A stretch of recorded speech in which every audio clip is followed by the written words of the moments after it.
441 441 کلمے ہیں اور 5800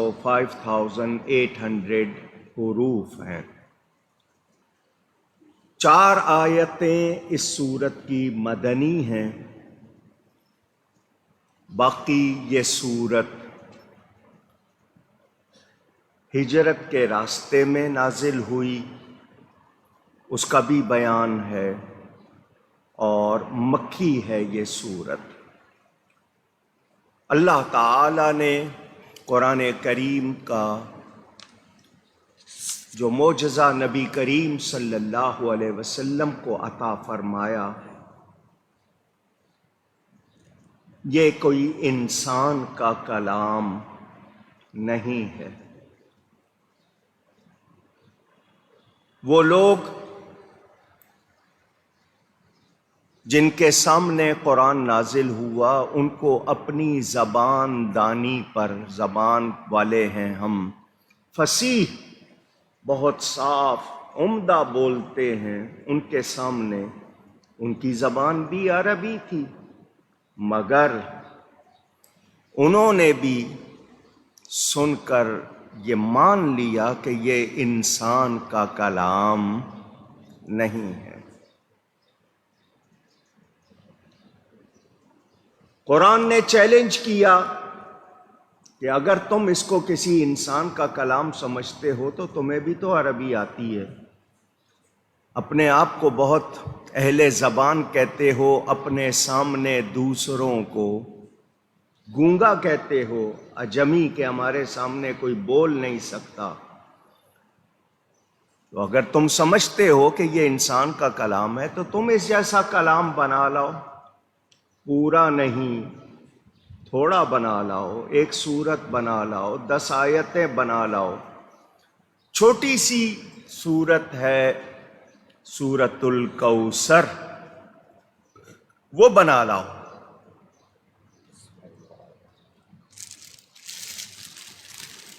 لیکن 1400 کتنے برس ہو گئے، آج تک کوئی بنا سکا نہیں، اور بنا سکتا بھی نہیں۔ آپ کیا سمجھتے ہیں انہوں نے کوشش نہیں کی ہوگی؟ کتنے انہوں نے سر جوڑ کے بیٹھے ہوں گے۔ عرب میں ایک رواج تھا، وہ کبھی کبھی کچھ لکھتے تھے تو کعبے کی دیوار پر لٹکا دیتے تھے۔ ہمارے ہاں اشتہار ہوتے ہیں آج کل، پینافلیکس لوگ لگا دیتے ہیں، وہ اس طرح کی کوئی چیزیں کعبے کی دیوار پر لٹکا دیتے تھے۔ پڑھنے والے پڑھیں اور نیچے اس کا جواب لکھ دیں یا جو کچھ لکھنا ہے لکھ دیں۔ سورۃ الکوثر لکھ کر کعبے کی دیوار پر لگا دی گئی۔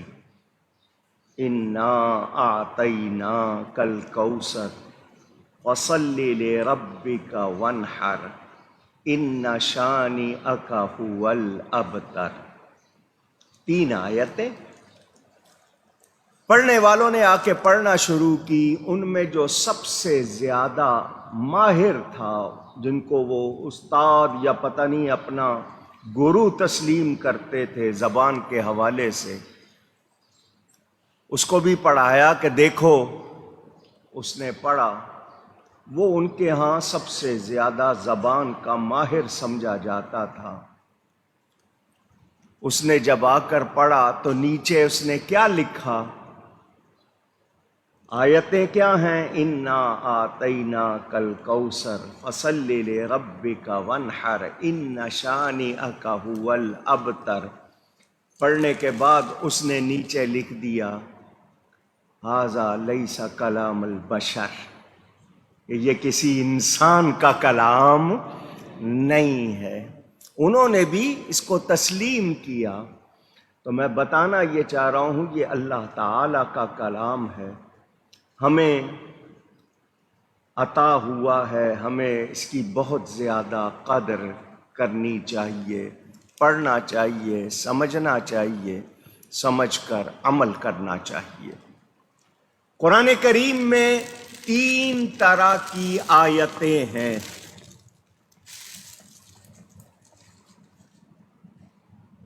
مقطعات، متشابہات اور محکمات. مقطعات یہ کچھ سورتوں سے پہلے الفاظ ہیں، لکھے ملا کر جاتے ہیں، پڑھے الگ الگ جاتے ہیں. جیسے اس سورت کے شروع میں ہے طا سین میم. طا ہے، سین ہے، میم ہے، ملا کے لکھے گئے ہیں، پڑھے الگ الگ جائیں گے. ان کے معنی ذاتی اور حقیقی طور پر اللہ تعالی جانتا ہے. اللہ تعالی کے بتانے سے اس کا حبیب جانتا ہے. امت میں کوئی خود سے اس کا معنی کر سکتا نہیں.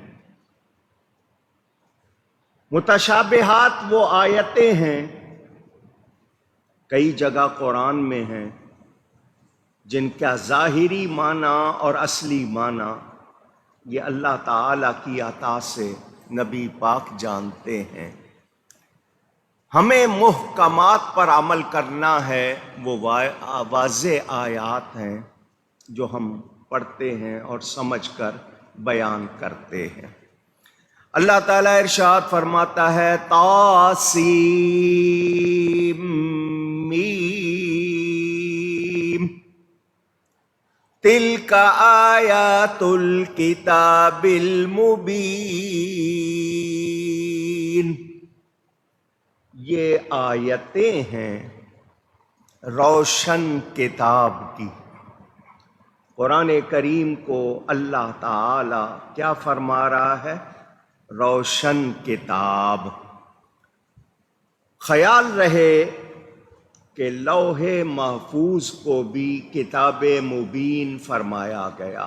کتاب لکھی ہوئی چیز کو کہتے ہیں. قرآن کریم کو بھی روشن کتاب فرمایا اور لوح محفوظ کو بھی روشن کتاب فرمایا. فرق کیا ہے؟ لوح محفوظ، لوح کہتے ہیں تختی کو جس کو محفوظ کیا گیا، وہ اللہ تعالی کے خاص بندوں کے لیے روشن ہے، مبین ہے.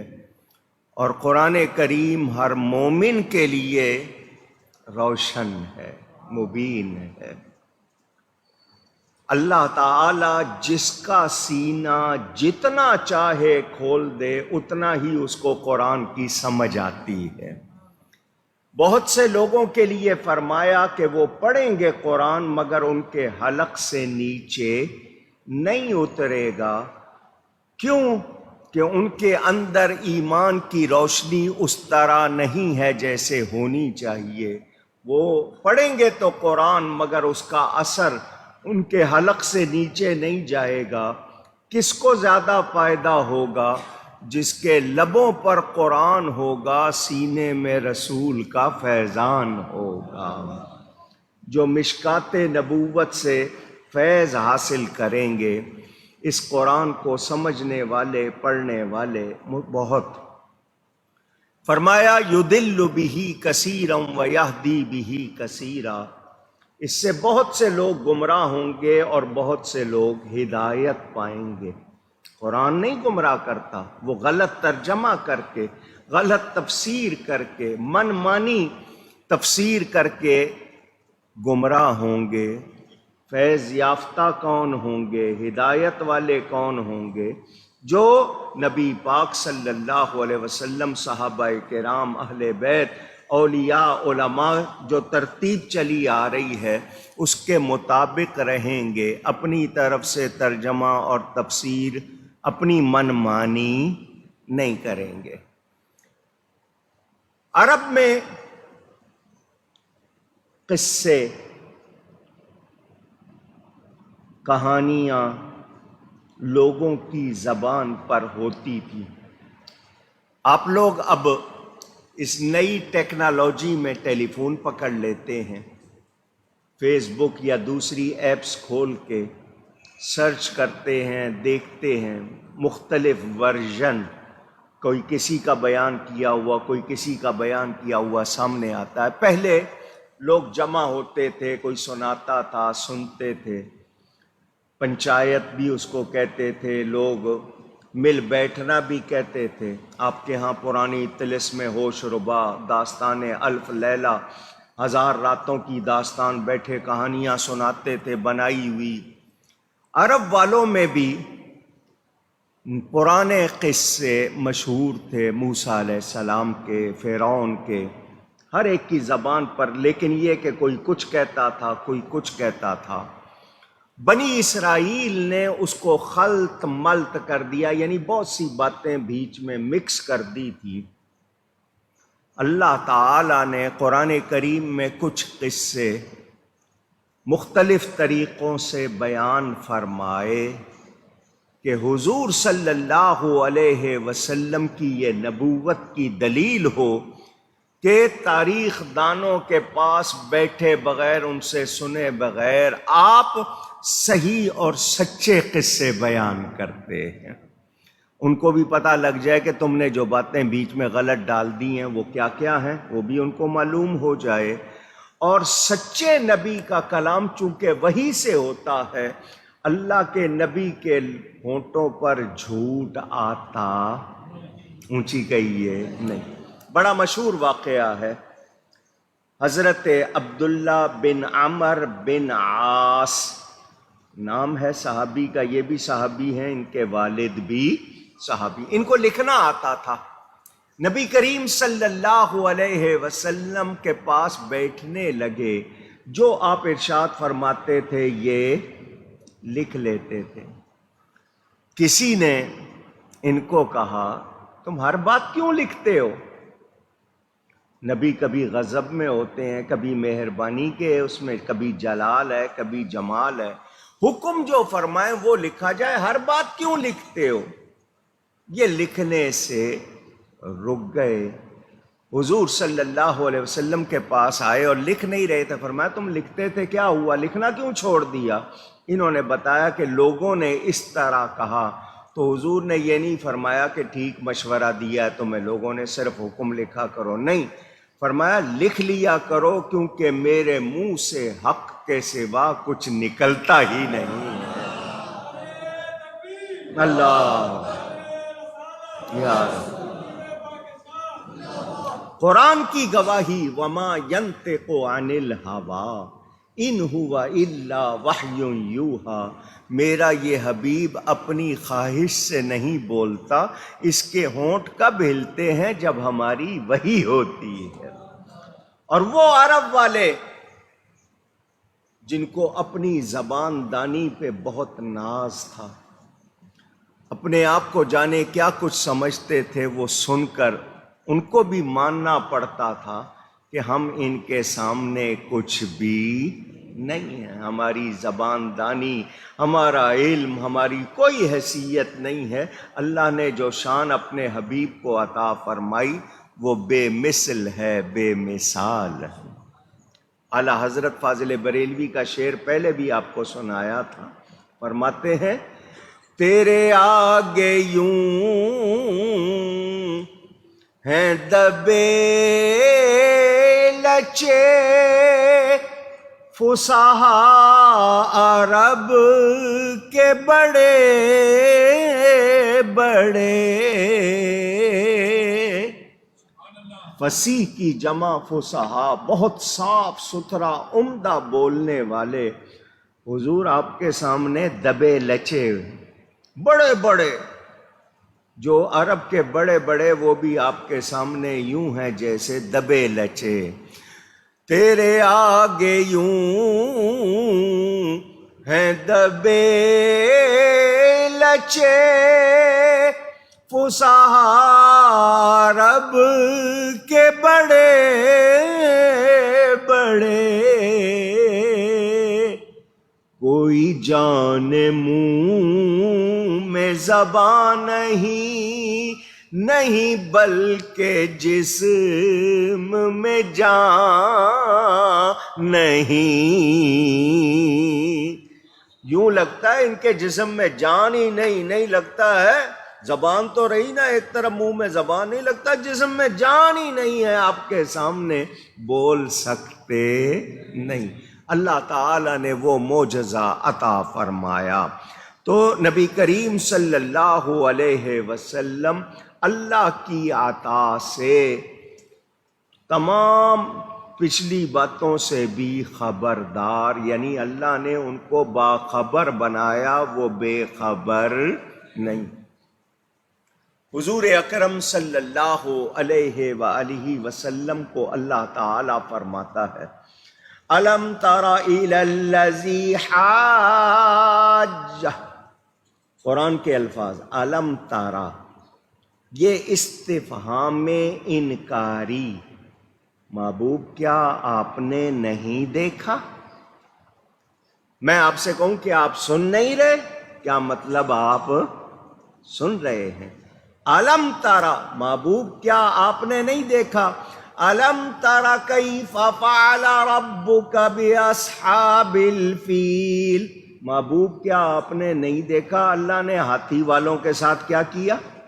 نبی کریم صلی اللہ علیہ وسلم کی ابھی ولادت نہیں ہوئی اور اللہ فرماتا ہے الم ترى، محبوب کیا نہیں دیکھا آپ نے؟ تو مطلب کیا ہوا؟ موجود لوگ سر کی آنکھوں سے دیکھ رہے تھے، محبوب ہم نے آپ کو ساری کائنات سے پہلے بنایا، آپ نور نبوت سے دیکھ رہے تھے۔ خود قرآن ہے، میں اپنی طرف سے نہیں کہہ رہا، قرآن ہے۔ تو نبی کریم کو اللہ نے ساری کائنات سے پہلے بنایا، سب کچھ وہ اللہ کی عطا سے دیکھ رہے، تو ان کو پہلے نبیوں کی ان کے واقعات کی بھی خبر ہے۔ دوسری بات، وذکر کا لفظ قرآن میں، وذکر، اے حبیب ذکر کرو موسیٰ کا، ذکر کرو ابراہیم کا، ذکر کرو فلاں نبی کا، ذکر کرو فلاں نبی کا۔ قرآن یاد پر زور دیتا ہے، یاد منانے پر کہیے گا زور دیتا ہے۔ تو ذکر کرنا یہ قرآن سے پتہ چلا، یہ حکم بھی ہے، اللہ کا طریقہ ہے، محبوب سے اللہ فرما رہا ہے ذکر کرو، تو اللہ والوں کا ذکر کرنا چاہیے، مگر کیا؟ صحیح صحیح۔ یہ جو بیچ میں ملا دی جاتی ہیں باتیں اپنی طرف سے، وہ کسی کے لیے ہوں، وہ اپنی طرف سے نہیں ملانی چاہیے، جو صحیح صحیح ہو وہی بیان کرنا چاہیے۔ اب ہمارے ہاں شاعری ہے، کچھ لوگ شاعر جو ہیں فی کل وادی یہیمون کہا جاتا ہے کہ یہ ہر وادی میں بھٹکتے رہتے ہیں، مگر وہ شاعری جو صحیح کی جائے اس کو ہم غلط نہیں کہیں گے، وہ تاریخ جو صحیح بیان کی جائے وہ غلط نہیں کہلائے گی۔ ہاں کسی کا بیانیہ ایسا ہے تو وہ شخص وہ مورد الزام ہوگا، اس پر الزام رکھا جائے گا کہ تو نے یہ باتیں بیچ میں مکس کر دی ہیں، ایسی نہیں۔ اسی طرح بہت سے لوگ واقعہ کربلا سنتے ہیں، کہتے ہیں جی ان میں تو بچا ہی کوئی نہیں تھا، تو یہ واقعہ کس نے بیان کر دیا ہیں؟ آپ لوگ یوں بیان کرتے ہیں جیسے سامنے دیکھ رہے ہوں، آپ کے سامنے ہوا تھا، کیا باتیں ہوئی تھیں، اندر کی کہاں سے آ گئیں؟ تو جو لوگ اعتراض کرتے تھے والد صاحب قبلہ نے اسی لیے پوری کتاب لکھ دی شام کربلا، کون سا واقعہ کہاں سے آیا، کس نے بیان کیا، وہ تفصیل بھی فراہم کر دی۔ یہ آج اگر مرثیوں میں کچھ لوگوں نے منظر نگاری کی ہے، اس کے ذمہ دار وہ ہیں، مگر درد بیان کرنے کے لیے اگر اس میں سے صحیح اشعار پڑھ لیے جائیں وہ اور بات ہے، مگر واقعہ صحیح بیان کیا جاتا ہے تو اپنی طرف سے جو لوگ باتیں لگا لیں وہ درست نہیں۔ اسی طرح موسیٰ علیہ السلام اور فرعون کے قصے میں لوگوں نے کچھ باتیں لگا لی تھیں، اللہ تعالی نے قرآن کریم میں خود نامی صورت کا قصص ہے جس میں قصے بیان ہوئے ہیں نبیوں کے۔ پہلا قصہ شروع ہو رہا ہے کہ ہم تم پر پڑھیں موسیٰ اور فرعون کی سچی خبر، ان لوگوں کے لیے جو ایمان رکھتے ہیں۔ کیا مطلب؟ کہ حضور صلی اللہ علیہ وسلم جو سنا رہے ہیں وہ بالکل سچ اور حق ہے. جو لوگوں کی زبان پر غلط باتیں آئی ہوئی ہیں ایک تو ان کا پتہ لگ جائے، اور دوسرا یہ کہ حضور صلی اللہ علیہ وسلم مومنوں کو خبردار کرتے ہیں کہ وہ دوسروں سے سن کے کوئی غلط بات قبول نہ کر لیں. اللہ تعالیٰ ارشاد فرماتا ہے ان فرعون علا فی الارض وجعل اہلہا شیعا، بے شک فرعون نے زمین پر غلبہ پا لیا تھا اور اس کے لوگوں کو، زمین میں رہنے والوں کو اپنا تابع کر لیا تھا، اپنا غلام بنا لیا تھا. یستضعف طائفۃ منہم، ان میں ایک گروہ کو کمزور دیکھتا.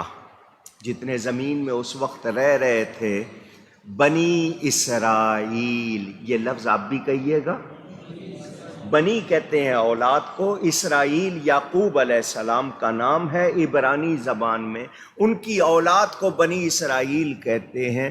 ان میں کمزور لوگوں کو اس نے غلام بنا لیا تھا. کیا کرتا تھا؟ یذبح ابناءہم ویستحیی نساءہم، ان کے بیٹوں کو ذبح کرتا تھا اور ان کی بیٹیوں کو، عورتوں کو زندہ رکھتا تھا. ابنا کے مقابل نساء کا لفظ آیا ہے تو یہاں مراد بیٹیاں ہیں. توجہ چاہوں گا، اللہ تعالیٰ نے پہلے فرما دیا یہ ان لوگوں کے لیے ہے جو ایمان رکھتے ہیں. کیا مطلب؟ ان قصوں کو سن کر سبق کون حاصل کریں گے، فائدہ کون اٹھائیں گے؟ ایمان والے، کفار نہیں.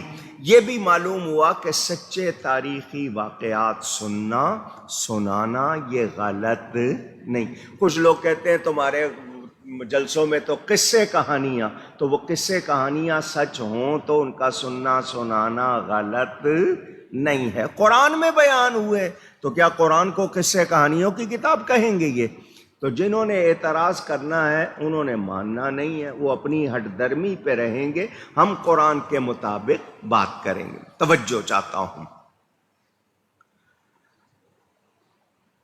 فرعون خدائی کا دعویٰ کرتا تھا. یہاں ایک لفظ سن لیں، یہ فرعون مصر کے بادشاہ کے لیے لقب تھا.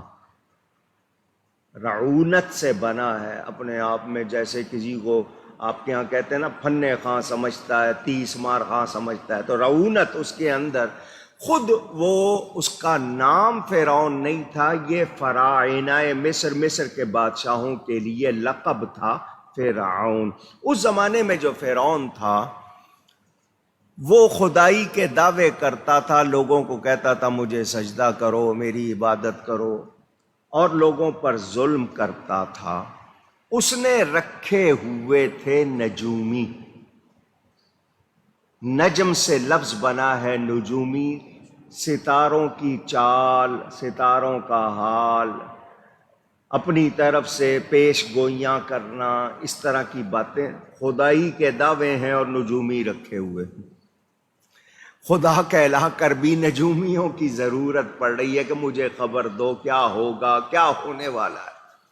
نجومیوں نے اس کو خبر دی کہ اے بادشاہ تیری تباہی کا سبب ایک لڑکا بنے گا. بنی اسرائیل میں ایک لڑکا پیدا ہوگا جو تیری تباہی کا سبب بنے گا. اب خدائی کے دعوے کرنے والا فرعون نجومیوں سے یہ خبر سن کر ڈر گیا. خدا کہلانے والا اونچی کہیے گا، ڈر گیا. ایک طرف تو خدا کہلا رہا ہے اور ڈر رہا ہے. اس نے فوراً حکم دیا مردم شماری کی جائے. جتنے بھی میری رعایا ہیں ان سب کی مردم شماری کے کتنے لوگ ہیں کون کون سی قوم برادری کے ہیں لسٹ بنائی جائے، یہ اس نے مردم شماری کروائی۔ بنی اسرائیل کے جتنے بھی تھے خاص طور پر ان کی لسٹ الگ بنوا کر حکم دے دیا کہ ان کے ہاں جب کبھی کوئی بچہ پیدا ہوگا تو دایا کے فرائض انجام دینے والی خاتون سرکاری طور پر یعنی گورنمنٹ کی طرف سے جائے گی، اس کے ساتھ 2 سپاہی ہوں گے۔ اگر لڑکا پیدا ہو تو اس کو اسی وقت ذبح کر دیا جائے اور یہ سپاہیوں کی گواہی میں اس کو دفن کیا جائے۔ لڑکی ہو تو اس کو زندہ چھوڑ دیا جائے۔ فرعون نے یہ قانون بنا دیا۔ لسٹ بن گئی، نوٹنگ ہو گئی، پتہ چل گیا کون سے گھر میں کتنے لوگ رہتے ہیں، ان میں سے بنی اسرائیل کے کون ہیں، دوسرے کون ہیں، لسٹ بن گئی۔ اللہ خود قرآن میں فرماتا ہے ان کے بیٹوں کو ذبح کرتا تھا اور ان کی بیٹیوں کو زندہ چھوڑ دیتا تھا۔ اِنَّهُ كَانَ مِنَ الْمُفْسِدِينَ، بے شک وہ فسادی تھا، فسادیوں میں سے تھا۔ اللہ اس کو خود فسادی فرما رہا ہے۔ فساد کا مطلب خرابی، برائی، آج کے زمانے میں کرپشن۔ کرپشن صرف پیسے کی نہیں ہوتی ہے، اخلاقی بگاڑ بھی ہوتا ہے، ماحول کا بگاڑ، اس کو کرپشن آپ کہتے ہیں۔ تو وہ اللہ فرماتا ہے کرپٹ تھا، پکا فسادی تھا۔ قرآن میں غلبہ کس کو کہتے ہیں کہ اس فرعون نے علا فی الارض، زمین میں غلبہ پا لیا تھا، یہ مطلب کہ نفس کے لیے، اپنے آپ کے لیے اس نے لوگوں کو قابو کر لیا، اور اس کا نتیجہ ظلم و ستم۔ جب بھی کوئی شخص نفس کے لیے، اپنے لیے کچھ کرتا ہے، اس کا نتیجہ کیا نکلتا ہے؟ پوچھ رہا ہوں، ظلم و ستم۔ کیا کہیے؟ یہ قرآن کا اعجاز دیکھیے، 1400 کتنے برس پہلے نازل ہوا، آج بھی جو لوگ زبردستی اقتدار لے لیتے ہیں، عہدہ لے لیتے ہیں، کوئی حیثیت لے لیتے ہیں، نتیجہ کیا نکلتا ہے؟ جو قرآن بتا رہا ہے۔ آپ آج کے حالات پہ منطبق کریں، اس کو مطابقت لگائیں گے تو آپ کو سامنے نظر آ جائے گا۔ تو ویسے زمین میں بھلائی کے لیے، نیکی کے لیے کام کرنا وہ اچھا ہے، لیکن اس طرح ذاتی طور پر اپنے لیے کرنا، یہ ظلم و ستم، پھر یہ کوئی معمولی بات نہیں، یہ بہت بڑا جرم ہے۔ حضرت یوسف علیہ السلام نے کہا تھا مجھے تمام خزانوں کا اختیار سونپ دو، تو انہوں نے زمین مصر میں جو کچھ کیا آپ نے قرآن میں پڑھا سنا۔ یہاں یہ کیا کر رہا ہے فرعون، اس کا بھی حال آپ کے سامنے۔ یہ قانون بن گیا، قانون بننے پر بنی اسرائیل میں پیدا ہونے والے لڑکے ذبح کیے جانے لگے۔ 100، 200، 300، 400 نہیں، 90,000 بچہ ذبح کیا گیا۔ کتنا؟ 90,000 بچہ، صرف اس لیے کہ وہ لڑکے تھے، اور نجومیوں نے کہہ دیا تھا کہ ایک لڑکا تیری تباہی کا سبب بنے گا، تو نجومیوں پہ اتنا اعتبار تھا تو یہ تو ہونا تھا۔ ایک طرف خدائی کے دعوے، پھر نجومی بتا رہے ہیں کہ لڑکا تباہی کا سبب بنے گا، تو اس نے تو بننا تھا، مگر اس کا حال یہ عقیدے کا، اعتقاد کا حال کہ بچے ذبح کروا رہا ہے۔ بچے جب ذبح ہونے لگے تو فرعونی جو تھے، فرعونی، ان کو عادت تھی کام کروانے کی بنی اسرائیل کے لوگوں سے۔ خود وہ اپنے آپ کو سمجھتے تھے نہیں ہم لارڈ ہیں، ہم کیوں کام کریں، ہمارے ملازم کام کریں گے۔ بنی اسرائیل کے لوگوں کو رکھتے تھے ملازم، بوجھ اٹھانے کے لیے، کام کرنے کے لیے۔ وہ جب بچے نہیں ان کے رہے تو یہ جو پرانے لوگ تھے ان کی عمریں بڑھنے لگیں، تو پھر فرعون کے پاس گئے لوگ کہ ہمیں تو عادت نہیں ہے کام کرنے کی، ہم تو ہیں کام کرنے والے نہیں ہیں، ہم نے تو رکھنے ہیں ان کو ملازم، ان سے کام کروانا ہے، ہم تو ہیں جناب آرام کرنے والے، آرڈر دینے والے لوگ ہو گئے بوڑھے، ان سے اب کام ہوتا نہیں ہے۔ تو نئے بچے رہنے نہیں دیتا ہے تو ہمارے کام کون کرے گا؟ ہم نے تو کام کرنا نہیں ہے، ہمیں تو ملازم چاہیے، اور تو بچے زندہ نہیں رہنے دے رہا تو ہم کام کس سے کروائیں گے؟ تو جس بچے نے تیری تباہی کا سبب بننا ہوگا وہ اب تک قتل ہو گیا ہوگا، 90,000 بچے قتل ہو چکے ہیں، تو اب تو بس کر۔ خدا کہلانے والے نے کہا اچھا اب 1 سال جو بچے پیدا ہوں ان کو ذبح کیا جائے، اگلے سال جو پیدا ہوں ان کو رہنے دیا جائے، تو 1 سال قتل کا اور 1 سال چھوڑنے کا آلٹرنیٹ کر دیا، 1 سال میں ذبح ہوں گے، 1 سال میں ذبح نہیں ہوں گے۔ میرے دوستو اور بزرگوں، اسلام کیا کہتا ہے؟ کسی پر ظلم اونچی نہ ہو۔ اللہ تعالی نہیں پسند کرتا کہ کوئی ظلم کرے۔ ہمارے ہاں ظلم کا رواج کتنا ہے، گھروں میں، محلے میں، معاشرے میں، شوہر بیوی پر، بیوی شوہر پر، بچوں پر، دوستوں پر، رشتہ داروں پر، ملازموں پر، اداروں میں آپ کے ورکرز پر، کہاں کہاں کس طرح کیا ہو رہا ہے سب آپ لوگ دیکھ رہے ہیں نا۔ اللہ تعالی ظلم اور ظالموں کو پسند نہیں۔ وَنُرِيدُ أَن نَّمُنَّ عَلَى الَّذِينَ اسْتُضْعِفُوا فِي الْأَرْضِ، اور ہم چاہتے تھے کہ ان کمزوروں پر احسان فرمائیں۔ وَنَجْعَلَهُمْ أَئِمَّةً وَنَجْعَلَهُمُ الْوَارِثِينَ، اور ان کو پیشوا بنائیں، ان کے ملک و مال کا ان کو وارث بنائیں۔ اللہ تعالی کیا چاہتا ہے؟ فرعون نے اس کے خلاف کیا، اور جو کچھ کیا وہ آپ سنیں گے بھی اور سنتے رہتے ہیں۔ وَنُمَكِّنَ لَهُمْ فِي الْأَرْضِ وَنُرِيَ فِرْعَوْنَ وَهَامَانَ وَجُنُودَهُمَا، اللہ فرماتا ہے اور انہیں زمین میں قبضہ دیں، اور فرعون اور حامان اور ان کے لشکروں کو دکھا دیں، وہی دکھا دیں جس کا انہیں ان کی طرف سے خطرہ۔ تفصیل انشاءاللہ آپ سنیں گے، واقعہ سنا رہا تھا آپ کو۔ قانون بن گیا کہ جی 1 سال لڑکے ذبح کیے جائیں گے، 1 سال چھوڑ دیے جائیں گے۔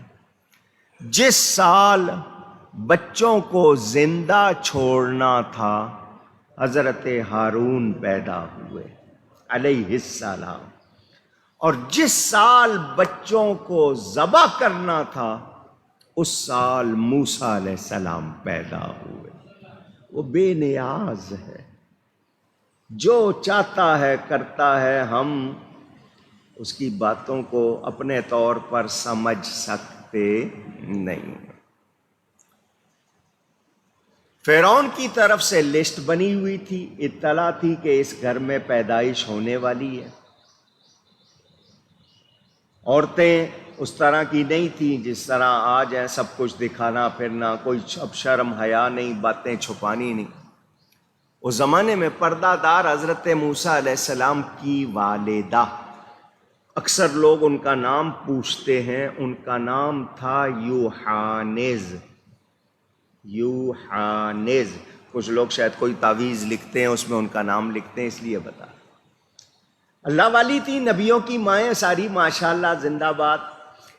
حضرت موسیٰ علیہ السلام کی پیدائش سے قبل وہ عورت آئی جس کو گورنمنٹ نے مقرر کیا تھا فرعون کی طرف سے، وہ آ کر حضرت موسیٰ علیہ السلام کی والدہ سے جب ملی تو کہنے لگی اے خاتون مجھے تم سے محبت ہو گئی ہے۔ بہت نیک خاتون، میں ہر گھر میں جاتی ہوں عورتیں دیکھتی ہوں لیکن تم بہت اچھی نیک عورت ہو، مجھے تم سے محبت ہو گئی ہے، تمہارے ہاں اگر بیٹا پیدا ہوا میں تو ذبح نہیں ہونے دوں گی۔ اللہ تعالی اسباب پیدا فرما رہا ہے. نبیوں کی برکات دیکھو. ابھی حضرت موسیٰ تشریف نہیں لائے، تشریف لانے سے پہلے ہی اللہ خود انتظام فرما رہا. وہ عورت آتی رہی، آخر وہ رات آ گئی جس میں حضرت موسیٰ علیہ السلام کی ولادت ہونی. سپاہی آ گئے، باہر بیٹھ گئے، وہ عورت اندر چلی گئی، موسیٰ علیہ السلام کی والدہ سے باتیں کر رہی ہے. یہاں ایک بات کر رہا ہوں، ناراض نہ ہوں. یہ جن کی ڈیوٹی لگتی ہے نا، وہ پولیس والے ہوں یا کوئی بھی سیکیورٹی والے ہوں، بھلے رات سارا دن سوئے ہوں، ان کو رات کو نیند اپنا اثر دکھاتی ہے، نیند آتی ہے. ہم کراچی میں رہتے ہیں، سڑکوں پہ کبھی کبھی وی آئی پی موومنٹ ہوتی ہے رات کے وقت. یہ پولیس والے کھڑے ہوتے ہیں، تو جس طرح یہ کھڑے ہوتے ہیں ان کا انداز بتا رہا ہوتا ہے ان کو اس طرح کھڑے ہونا رات میں پسند نہیں، مگر ڈیوٹی ہے، کرنی پڑتی ہے. اگر ان کے پاس جا کے کچھ پوچھو تو اچھے لہجے میں جواب نہیں ملتا. وہ کون آ رہا ہے؟ کیا ہو جی فلانا آ رہا ہے جی. وہ آگے سے جو لفظ کہتے ہیں اسی سے پتہ چل جاتا ہے. ایک ہوتا ہے دل سے کرنا کام اور ایک ہوتا ہے مجبور. وہ جو باہر بیٹھے تھے وہ ان کو نیند زور مار رہی تھی، وہ بار بار پوچھ رہے تھے مائی کب ہوگا بچہ پیدا، ہماری ڈیوٹی لگی ہوئی ہے، ہم گھر سے دور بیٹھے ہیں. وہ نیند زور مار رہی ہے، بیٹھے نیند آ رہی ہے. اس خاتون نے کہا ان کو آ کر، یہ روز کا کام ہے، تم میرے ساتھ ہوتے ہو، روز کی ڈیوٹی ہے، سنو ایک دوسرے پر اعتبار کرتے ہیں. تمہیں اگر نیند آ رہی ہے تو تم ایسا کرو، تم گھر جاؤ، جا کے سو جاؤ. اگر لڑکا ہوا میں ذبح بھی کر دوں گی، دفن بھی کر دوں گی، رجسٹر میں بھی لکھ دوں گی، تم تسلی رکھو. وہ کہنے لگے سبحان اللہ، تیرے جیسی بھی کوئی ہوگی، اتنی مہربان، دیکھنا خیال رکھنا ہمیں پھنسا نہ دینا. اس نے کہا نہیں تسلی رکھو. وہ چلے گئے، اللہ نے وہ سیکیورٹی بھی گورنمنٹ کی ہٹوا دی. اب حضرت موسیٰ علیہ السلام تشریف لائے. اس خاتون نے دیکھا بیٹا ہوا ہے، اس نے گھر والوں سے پوچھا گھر میں کوئی جانور ہے؟ انہوں نے کہا بکری کا ایک بچہ ہے. اس نے کہا لاؤ جی.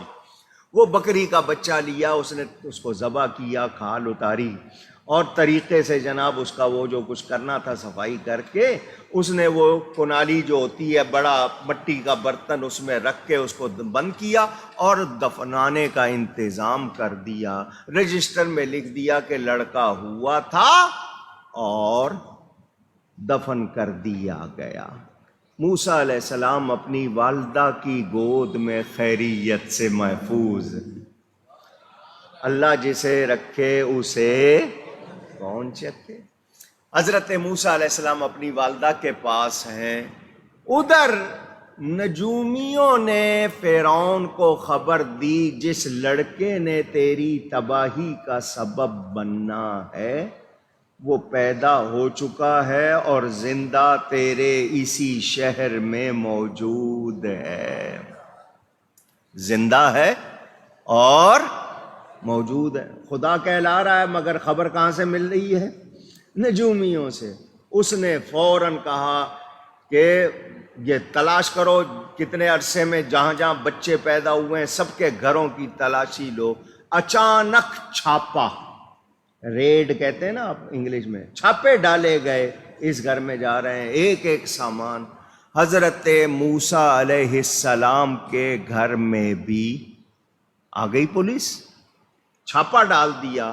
آپ کی بہن آپ کو گود میں لیے روٹیاں پکانے والے تنور، جس کو اردو والے تندور کہتے ہیں، وہاں پاس بیٹھی ہوئی تھی. اندر آگ جل رہی تھی روٹیاں پکانے کے لیے. موسیٰ علیہ السلام کو لے کے بیٹھی تھی. پولیس آ گئی. بہن نے حضرت موسیٰ کو تنور میں ڈال دیا، تپتے ہوئے تنور میں ڈال دیا، اوپر ڈھکن رکھ دیا. پولیس والوں نے ایک ایک چیز چھان ماری. حضرت موسیٰ ان کو کہیں نظر نہیں.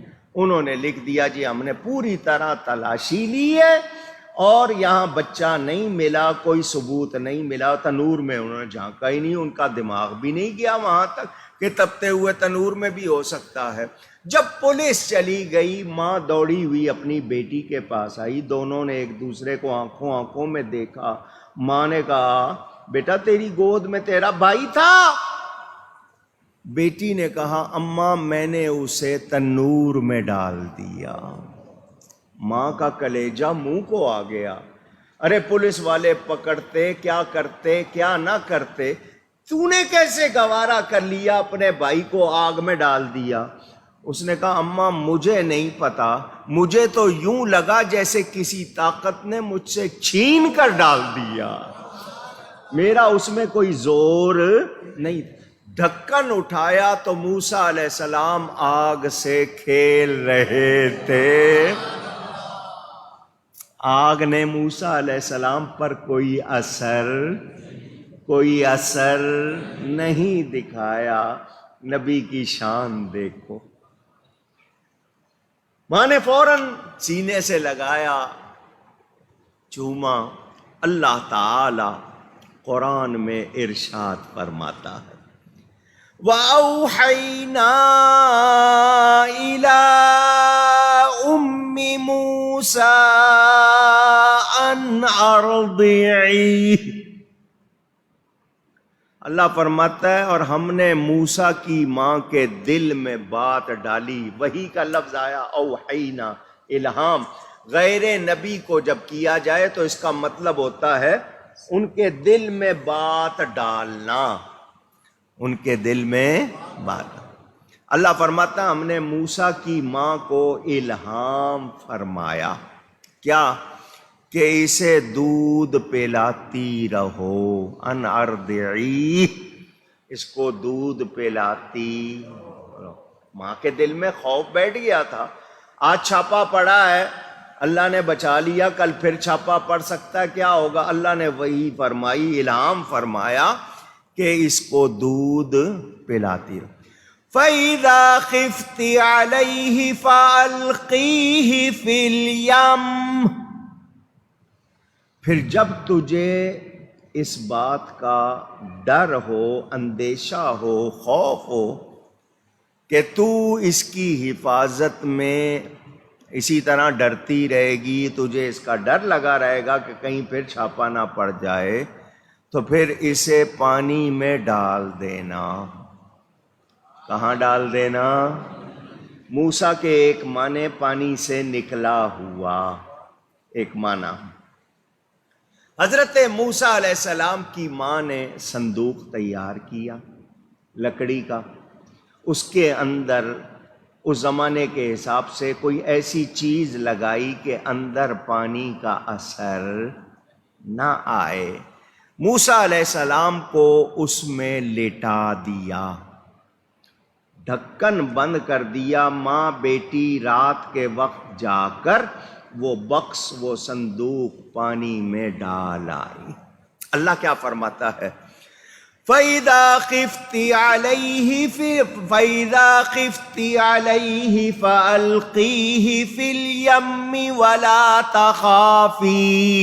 وَلَا تَخَافِي وَلَا تَحْزَنِي إِنَّا رَادُّوهُ إِلَيْكَ۔ ڈرنا نہیں، دریا میں ڈال دینا۔ ولا تخافی، اور ڈرنا نہیں، ولا تحزنی، اور غم بھی نہ کرنا۔ ڈرنا بھی نہیں ہے، غم بھی نہیں کرنا، بے شک ہم اسے تیری طرف پھیر لائیں گے۔ موسیٰ علیہ السلام کو تیری طرف لوٹائیں گے، تیرے پاس لائیں گے۔ کون فرما رہا ہے؟ اللہ۔ وَجَاعِلُوهُ مِنَ الْمُرْسَلِينَ، اور اسے رسول بنائیں گے، اور اسے اونچی کہیے گا، اللہ فرما رہا ہے۔ یہ اللہ نے حضرت موسیٰ علیہ السلام کی ماں کے دل میں یہ بات ڈال دی۔ ماں بیٹی گئیں، رات کے وقت صندوق پانی میں ڈال دیا، اللہ پر بھروسہ کر کے۔ کس پر بھروسہ کر کے؟ اونچی کہیے گا، اللہ پر۔ مومن کا ایمان کس پر ہوتا ہے؟ اللہ پر۔ تالا لگائیں گے، مگر بھروسہ کس پہ کریں گے؟ تدبیر اختیار کرنا ضروری ہے، انتظام کرنا۔ حضور صلی اللہ علیہ وسلم کے سامنے ایک شخص آیا، اس نے اپنا جانور اونٹ جو تھا اس کی جو ڈوری تھی وہ درخت پہ یوں ہی رکھی اور کہنے لگا توکلت علی اللہ، میں اللہ پر بھروسہ کرتا ہوں۔ حضور نے فرمایا اے قلہا، پہلے اس کو باندھ پھر توکل کر۔ کیا مطلب کہ تدابیر انتظامات اختیار کرنا غلط اونچی گئی ہے؟ آج کل لوگ کہتے ہیں نہیں جی اللہ، اب ایک شخص 7ویں منزل سے چھلانگ لگائے اور کہے اللہ پر بھروسہ، تو اللہ اس کی حفاظت نہیں فرماتا، کیونکہ اللہ نے ایسا کرنے سے منع کیا۔ آپ کسی ناگہانی چیز میں اچانک ہاں اللہ کا آپ بھروسہ رکھیں، مگر خود کو ہلاکت میں نہ ڈالیں۔ اور آج جو کچھ ہو رہا ہے، نہیں جی اللہ ہے، اسی اللہ کا حکم بھی تو ہے، اس کو بھی تو سننا ہے۔ یہ سمندر میں ڈال دیا اللہ پر بھروسہ کر کے، کیونکہ حکم کس نے دیا تھا؟ اللہ نے فرمایا تھا اس کو دریا میں ڈال دو۔ ماں تھی، ماں کی ممتا محتاج بیان نہیں، مگر اللہ پر بھروسہ ایمان والی ماں تھی، اور اللہ نے فرمایا تھا ہم تیری طرف لوٹائیں گے، تیری طرف پھیر لائیں گے۔ ماں نے پانی میں ڈال دیا۔ فرعون نے جو اپنا محل بنایا ہوا تھا، پیلس، اس میں کیا کیا ہوا تھا؟ اس میں باغ لگائے ہوئے تھے، ان باغات کو پانی دینے کے لیے اس نے اس دریا میں سے نہر نکالی ہوئی تھی، ندی نکالی ہوئی تھی، تو وہ پانی جو چلتا تھا وہ اس کے تھوڑا سا پھر کر اس کے محل سے بھی جاتا تھا۔ جو صندوق موسیٰ علیہ السلام کی والدہ نے ڈالا وہ سیدھا جانے کی بجائے اسی نہر میں چلا گیا جو فرعون کے باغات میں جاتی ہے۔ وہاں خدا کے پہرے دار بھی تھے، خدا کہلانے والے نے اپنی حفاظت کے لیے پہرے دار بھی رکھے ہوئے تھے۔ انہوں نے بہتا ہوا صندوق دیکھا، ان کے لیے نئی بات تھی، انہوں نے وہ پکڑ تو لیا، نکال لیا باہر، مگر پریشان، کھول نہیں رہے۔ ہم اگر کھول لیں گے تو ہمیں کہیں سزا نہ مل جائے، کوئی خزانہ نکل آیا تو الزام لگ جائے گا، کوئی خطرناک چیز نکل آئی تو کیا ہوگا۔ اس زمانے میں یہ بم دھماکے وغیرہ اس طرح کے تھے نہیں کہ اس میں بارود بھرا ہوگا یا کیا ہوگا۔ لیجئے جی صبح شور مچ گیا کہ جی پانی میں سے ایک صندوق ملا ہے، ایک صندوق ملا ہے۔ دنیا جمع ہونے لگ گئی، فرعون بھی، وہ بھی، اور اس کے سارے درباری وغیرہ سارے لوگ آپس میں چے میں گوئیاں فارسی کا لفظ، جس کا جو دل چاہ رہا ہے کہہ رہا ہے اس میں یہ ہوگا، یہ ہوگا، یہ ہوگا۔ یہ ہماری عادت بھی ہے یا نہیں ہے؟ پوچھ رہا ہوں، پتہ ہوتا نہیں جی یہ ہوگا، نہیں جی یوں ہوگا، ہم لوگ سب اسی طرح کرتے ہیں یا نہیں کرتے؟ تو بغیر ثبوت کے بات کوئی وزن رکھتی نہیں۔ الزام لگانے لوگوں پر، افترا باندھنے، طرح طرح کی لوگوں کی باتیں، رشتہ داروں کے لیے لڑائیاں ڈلوا رہے ہیں۔ اسی طرح ملک میں بدامنی، رومرز، افواہیں، جو کچھ بھی ہمارے ہاں ہے، تو ہمیں شریعت کیا بتاتی ہے؟ منہ پر لانے سے پہلے معلوم کر لو کہ بات صحیح ہے یا نہیں۔ لوگوں کا ہجوم شور پڑا ہوا ہے جی، کیا کریں؟ اب وہ جو نیزے بھالے لے کر آ گئے لوگ کہ اگر کوئی خطرناک چیز نکلے تو خدا کو تکلیف نہ پہنچائے۔ خدائی کے دعوے ہیں نا کہ کوئی چیز نکل آئی بادشاہ کو، فرعون کو کوئی تکلیف نہ پہنچائے، نیزے بھالے رکھے، حکم ہوا کھولو۔ جب کھولا گیا تو اندر سے نہایت خوبصورت بچہ انگوٹھا چوستے ہوئے ملا۔ وہ نجومی پکار اٹھے، بادشاہ یہ وہی لڑکا ہے، یہ وہی لڑکا، سب نے شور مچا دیا، وہی ہے، وہی ہے، وہی ہے، وہی ہے۔ بھیڑ چال دیکھا دیکھی بولتے، وہی ہے لڑکا، دیکھو جی پکڑا گیا، مل گیا، یہی وہ بچہ ہے جس کے لیے ہم نے خبر دی تھی۔ نہایت خوبصورت بچہ حضرت موسیٰ علیہ السلام بادشاہ کے سامنے پیش کر دیے گئے۔ جو قتل کرنا چاہتا تھا، جس نے 90,000 بچے قتل کروا دیے تھے، وہ بادشاہ جو قتل کرنا چاہتا تھا، حضرت موسیٰ علیہ السلام اس کے سامنے۔ فرعون اپنی پوری طاقت میں تھا یا نہیں تھا؟ اونچی۔ موسیٰ علیہ السلام اس وقت عمر کے لحاظ سے اپنی ابتدا میں، بچہ کیا ہوتا ہے، میں ویسے بات کر رہا ہوں سمجھانے کے لیے، بچہ کمزور سا ہوتا ہے، وہ پوری طاقت میں، مگر جس کو اللہ کی مدد حاصل ہو، وہ تنکا بھی ہو تو طاقتور ہوتا۔ اللہ جس کو چاہے، جب چاہے، جتنی چاہے قوت عطا کرے، اس کے لیے کچھ مشکل نہیں۔ فَالْتَقَطَهُ آلُ فِرْعَوْنَ لِيَكُونَ لَهُمْ عَدُوًّا وَحَزَنًا، تو اس بچے کو اٹھا لیا فرعون اور اس کے گھر والوں نے کہ وہ ان کا دشمن اور ان پر غم ہو۔ ان فرعون وہامان وجنودہما کانوا خاطئین۔ اللہ فرماتا ہے بے شک فرعون اور حامان اور ان کے لشکر خطا کار تھے۔ کیا تھے؟ تفسیر بعد میں، پہلے واقعہ سنا دوں پھر آگے تفسیر۔ لیجئے جی، حضرت موسیٰ علیہ السلام فرعون کے سامنے ہیں، خوبصورت بھی ہیں، سارے نبی خوبصورت ہوئے ہیں، اور میرے نبی سب سے زیادہ خوبصورت ہوئے۔ حضرت موسیٰ علیہ السلام کو دیکھا،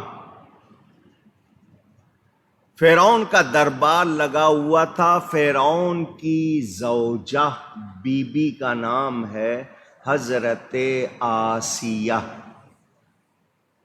یہ جنت کی عورتوں کی سردار خواتین میں سے ایک ہیں۔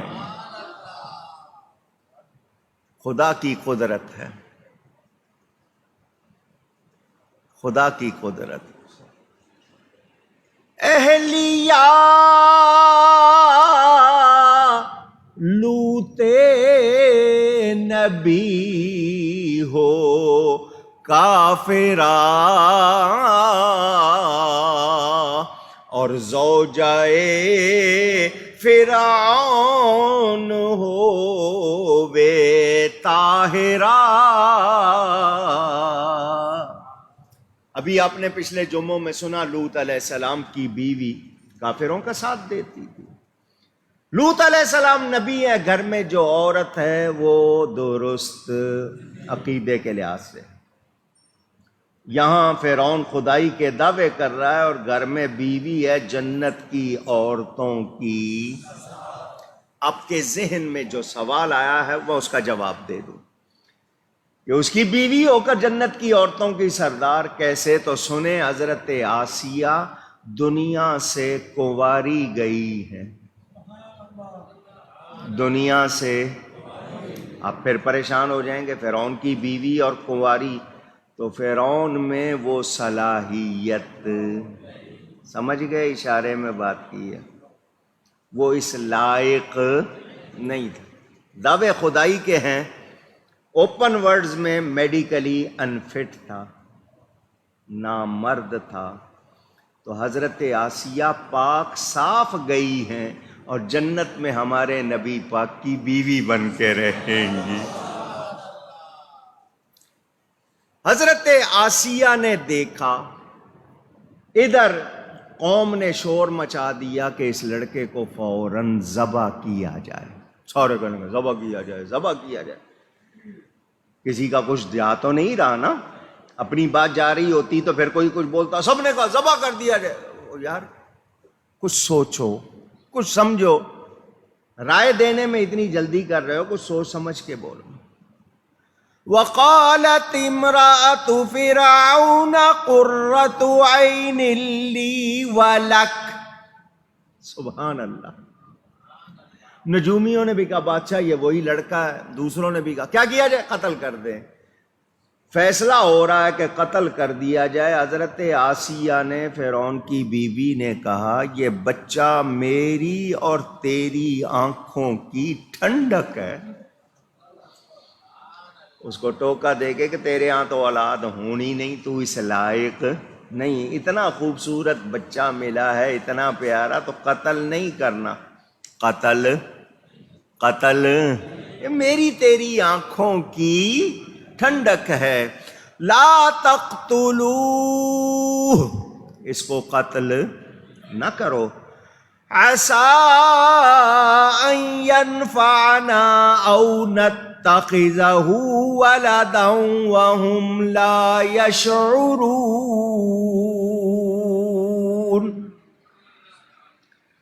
شاید یہ ہمیں نفع دے، قریب ہے کہ یہ مجھے یہ سب سے سننا ہے، ہمیں اللہ کے سوا کوئی نفع نہیں دے سکتا۔ یہ قرآن کی آیت پڑھ رہا ہوں، وہ کہہ رہی یہ ہمیں اللہ کی عطا سے اللہ کے بندے چیزیں بھی نفع دیتی ہیں۔ ان میں نفع کی قوت کس نے رکھی ہے؟ وہ خود سے نفع نہیں دیتی، اللہ کی عطا سے نفع ہوتا ہے۔ تو جو کہتے نہیں اللہ کے سوا کوئی نفع دے ہی نہیں سکتا، تو میں ان سے پوچھتا ہوں پہ تبلیغ کیوں کرتے ہو؟ تبلیغ کر رہے ہو نا، جا کے لوگوں کو بات پہنچا رہے ہو، کیوں کرتے ہو؟ جی لوگوں کو نفع ہو، تمہارا کہنا ہے اللہ کے سوا کوئی نفع نہیں دے سکتا، تو تم کیا کر رہے ہو؟ پھر آئیں بائیں شائیں۔ تو یاد رکھیں حقیقی طور پر مدد کرنے والا کون ہے؟ اللہ نے چیزوں میں اثر رکھا ہے یا نہیں؟ یہ فلاں چیز کھاؤ یہ نفع دے گی، فلاں کام کرو یہ نفع دے گا۔ تجارت میں نفع ہے یا نہیں ہے؟ کشتیاں ادھر سے ادھر سامان لے کے جاتی ہیں، نفع ہے یا نہیں ہے؟ لوہے کو اللہ نے اتارا، اس میں نفع ہے یا نہیں ہے؟ تو وہ لوگ جو کہتے ہیں نہیں اللہ کے سوا کوئی نفع نہیں دے سکتا، تو ان سے کہو پھر تم کیا کرتے ہو؟ ان کے پاس پھر جواب ہوتا نہیں۔ تو یہ میں نے کہا نا اپنے من مانی جو بھی ذہن میں ان کے فیڈ کیا ہوا ہے، یا یہ چاہتے ہیں کہ نہیں بس یہی کہیں، تو انہوں نے رٹا لگایا ہوا ہے۔ ہم اہل سنت و جماعت قرآن و سنت کو مانتے ہوئے یقین رکھتے ہیں اللہ کے بندے، اللہ کی مخلوق بھی اللہ کی عطا سے نفع دیتی ہے، اور قرآن میں بیان ہے۔ میں نے ابھی آپ کے سامنے کہا لوہے کا ذکر، دوسری چیزوں کا ذکر۔ خاتون نے کہا اس کو قتل نہ کرو۔ اب میں بات کرنے پہ مجبور ہوں۔ یہ جو ایسے لوگ ہوتے ہیں نا جن میں یہ کمزوری ہوتی ہے، یہ بیوی کے سامنے بول سکتے، باہر بڑے ہیرو بنتے ہیں، بیوی کے سامنے ان کو بولنے کی کوئی ہمت، کیونکہ کمزوری ہے، اس کمزوری کی وجہ سے بول پاتے نہیں۔ پہلے تو ہو رہا تھا جی قتل کا، تو بادشاہ نے کہا جی ہم اس کو بیٹا بنائیں گے، سب نے کہا جی بیٹا بنائیں گے، بیٹا بنائیں گے۔ وہی بات، پہلے اس طرح بول رہے تھے، اب اس طرح بولنے لگ گئے۔ اس کو کہتے ہیں جی حضوریت، بس یس مین، جو بھی کہتے ہیں، لو جی بیٹا بنائیں گے، بیٹا بنائیں گے، بیٹا بنائیں گے۔ اللہ حفاظت کروا رہا ہے کس سے؟ جو قتل کرنا چاہتا ہے۔ یہ میرے رب کے کام ہے، جس سے خطرہ ہے وہ اسی کو پال لے گا اب۔ اور پہلے تو ڈر تھا نا کہ کہیں کوئی ایسی چیز نہ ہو جائے، اب نگرانی ہوگی، سرکاری نگرانی میں، خود گورنمنٹ کی حفاظت میں پرورش ہوگی، کوئی خطرہ نہیں، کوئی خدشہ نہیں۔ تو یاد رکھیں اللہ تعالی جس کو چاہتا ہے، جب چاہتا ہے، جیسے چاہتا ہے، ہزاروں خطرات سے بھی بچا لیتا ہے۔ فانوس بن کے جس کی حفاظت ہوا کرے، وہ شمع کب بجھے جسے روشن خدا کرے۔ ہوا کا کام چراغ کو بجھانا ہوتا ہے، لیکن اللہ اسی ہوا کو حفاظت کے لیے بنا دے تو پھر وہ بجھا سکتی ہے۔ اب فرعون قتل کرنا چاہتا ہے، مگر اللہ اسی کے ہاں پرورش کروا رہا ہے حفاظت کے ساتھ۔ یہ اللہ کے کام ہیں یا نہیں ہیں؟ ادھر قریب کر دو، نعرہ تکبیر، نعرہ رسالت۔ توجہ، مجھے اور آپ کو یاد رکھنا چاہیے اللہ تعالی کے ہاں کچھ بھی مشکل نہیں۔ 90,000 بچے ذبح کرا دیے، لڑکیاں پل رہی ہیں۔ کاہنوں نے، نجومیوں نے خبر دی ہے کہ بنی اسرائیل کا ایک لڑکا تیری سلطنت کا خاتمہ کرے گا۔ میرے دوستوں اور بزرگوں، اللہ تعالی اسی فرعون سے اسی لڑکے کی حفاظت کروا رہا ہے۔ نبوت، سلطنت اللہ تعالی کے احسانات میں سے بڑے احسان ہیں۔ دینی کمال ملے، دنیاوی کمال ملے، عطا کرنے والا کون ہے؟ اونچی بنی اسرائیل کو موسیٰ علیہ السلام سے ہدایت ملنی تھی، ان کو موسیٰ علیہ السلام کی برکت سے فرعون سے نجات ملنی تھی۔ اللہ تعالیٰ اس کے لیے پہلے سے فرما رہا ہے، تو ہم یہ جان لیں اللہ والے ہمارے محسن ہیں۔ اللہ والے ہمارے، جو نہیں مانتے وہ نہ کہیں، جو مانتے ہیں وہ کہیں اللہ والے ہمارے۔ اب کتنی باتیں ہیں، ان کی وجہ سے ہم بلاؤں سے، وباؤں سے، کتنے فتنوں سے، کتنی چیزوں سے بچتے ہیں۔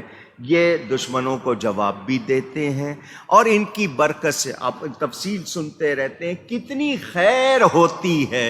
تو جب اولیاء کی یہ شان ہے، انبیاء کی کتنی شان ہوگی، اور پھر سید الانبیاء کی کتنی شان ہوگی، اندازہ کر سکتے ہیں آپ۔ اب سنیں، یہ بنی اسرائیل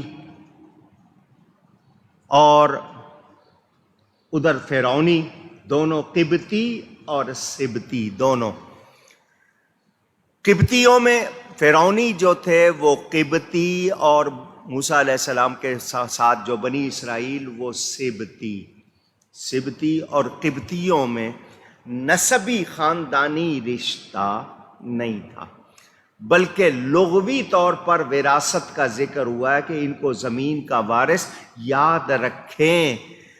وراثت شرعی مراد نہیں، کیونکہ مومن کافر کا وارث نہیں ہوتا، کوئی مومن کسی کافر کا وارث نہیں ہوتا۔ یہ زمین مصر کا ملک جو اس وقت ہے، یا زمین سے مراد ملک شام اور مصر کا کچھ علاقہ، یہ زمین مراد۔ اس سے ایک بات سن لیں، میں نے آپ کو پہلے بھی سمجھائی ہے، جن کے ذہنوں میں ہے ٹھیک، ورنہ سن لیں۔ تقدیر دو طرح کی ہوتی ہے، تقدیر ایک تقدیر معلق اور ایک تقدیر مبرم۔ یاد رہیں گے لفظ، پہلی تقدیر معلق اور دوسری مبرم۔ میں اور آپ علاج کروا لیتے ہیں، ٹھیک ہو جاتے ہیں، کوئی چوٹ لگ گئی بچ گئے، اب کہتے ہیں جی میں نے علاج کروا لیا تو ٹھیک ہو گیا۔ یہ علاج کروانا بھی لکھا ہوا ہے کہ اس بندے کو یہ حادثہ ہوگا، یہ علاج کروائے گا اور ٹھیک رہے گا، اس کو کہتے ہیں تقدیر معلق۔ اور ایک ہوتی ہے تقدیر مبرم، اس کو اٹل کہتے ہیں، یہ ٹلتی بدلتی نہیں۔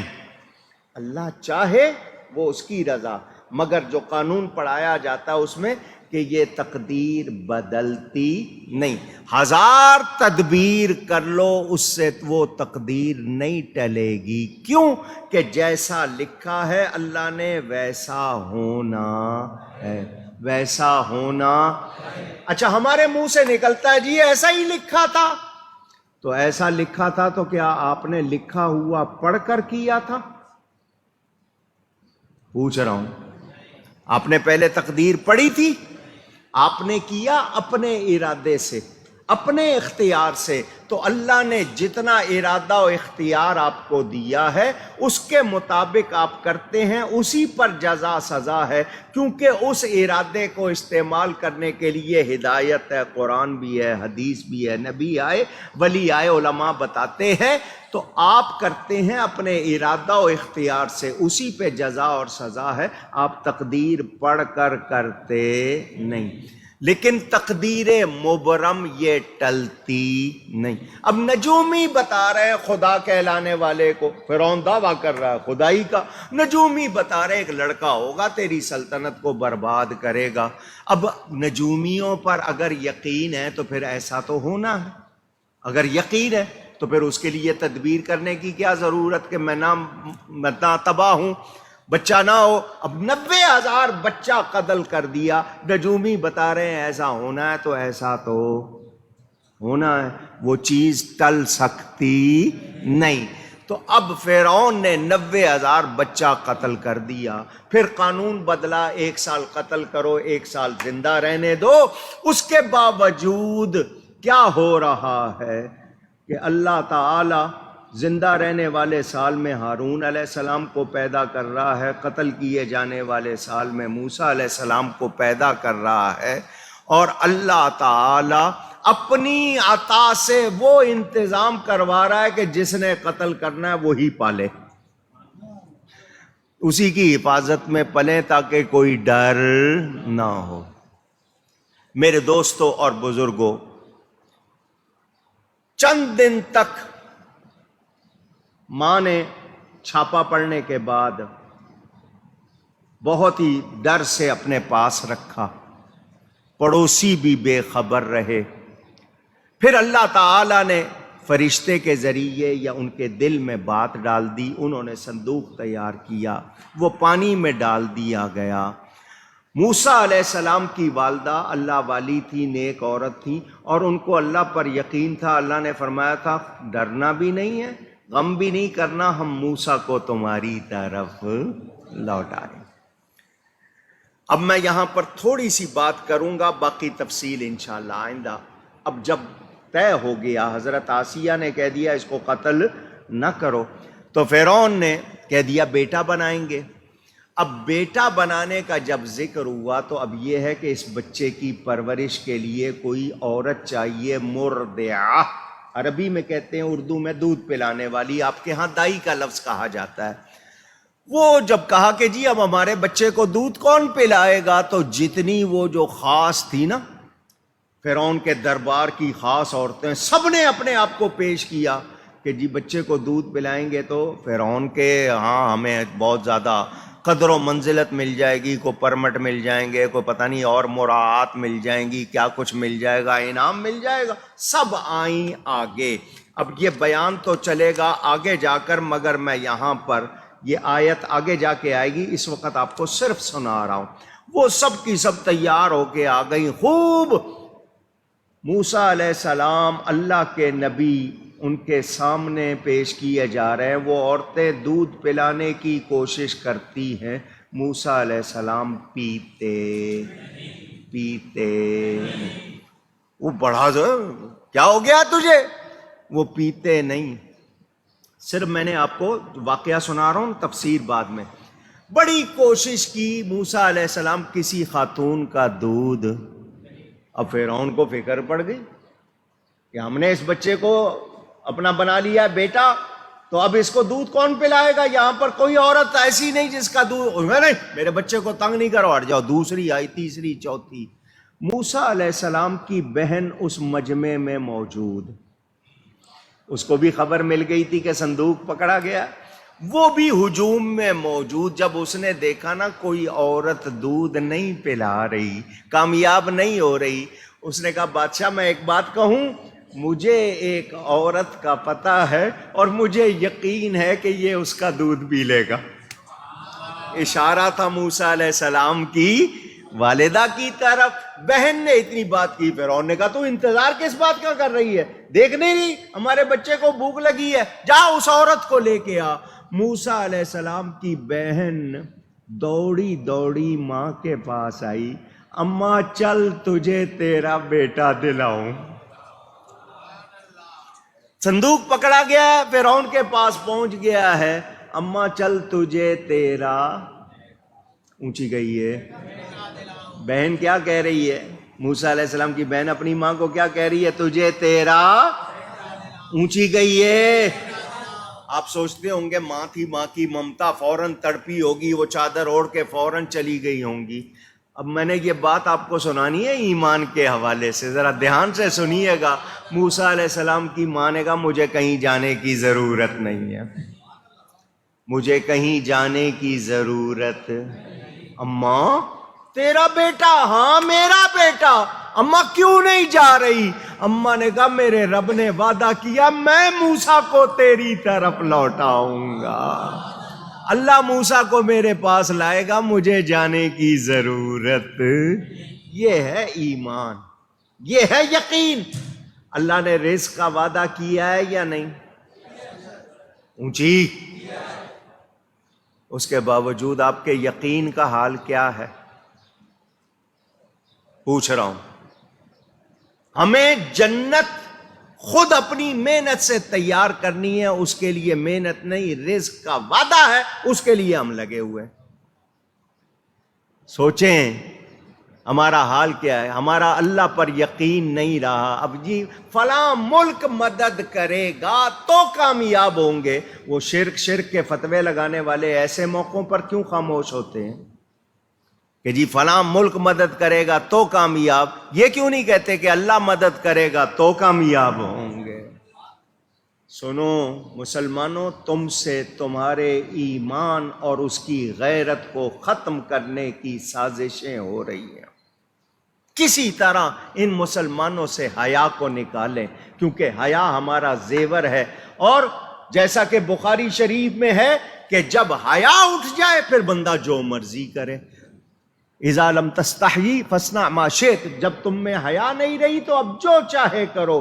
فارسی میں کہتے ہیں بے حیا باش ہر چے خواہی کن، بے حیا جو چاہے کرے۔ یہ جو آپ کو موبائل فون میں فری پیکج ملتے ہیں نا، یہ آپ کو بے حیا بنانے کے لیے ملتے ہیں۔ اتنے منٹ فری، اتنے ایس ایم ایس فری، یہ کہ آپ ساری رات اس میں لگے رہیں، نہ قرآن پڑھیں، نہ دین سنیں، نہ آپ اور کوئی یہ جو غلط باتیں آپ کو کسی طرح ان سے حیا نکلے۔ اب باپ اپنی جوان بیٹی کے ساتھ بیٹھ کے ٹی وی پر ناچ دیکھ لیتا ہے یا نہیں دیکھ لیتا؟ پوچھ رہا ہوں آپ سے۔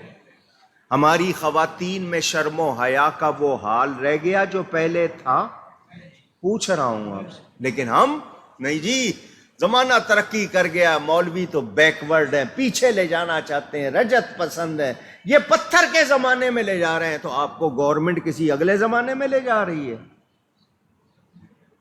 جب لوڈ شیڈنگ ہوتی ہے اور یہ پرواہ نہیں کرتے، آج جو سڑکوں کا حال کر دیا، یہ آپ کو اگلے زمانے میں لے کے جا رہے ہیں یا پچھلے زمانے میں لے جا رہے ہیں؟ آپ یہ سمجھ رہے ہیں ترقی ہو گئی، ترقی نہیں ہوئی۔ ترقی یہ تھی کہ غوث اعظم بغداد میں بیٹھ کے خطاب کرتے تھے، مصر والے مصر میں بیٹھ کے سنتے تھے، کوئی آلہ نہیں تھا۔ یا رسول،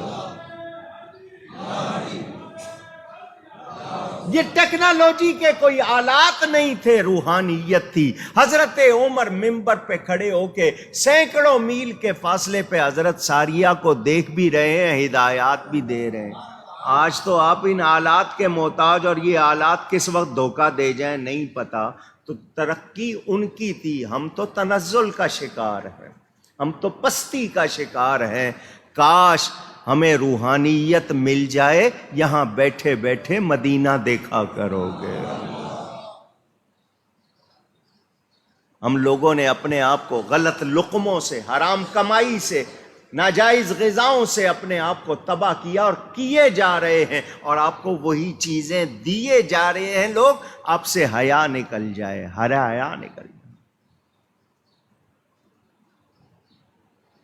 میں شکوہ نہیں کر رہا، میں آپ کو جھنجھوڑ رہا ہوں۔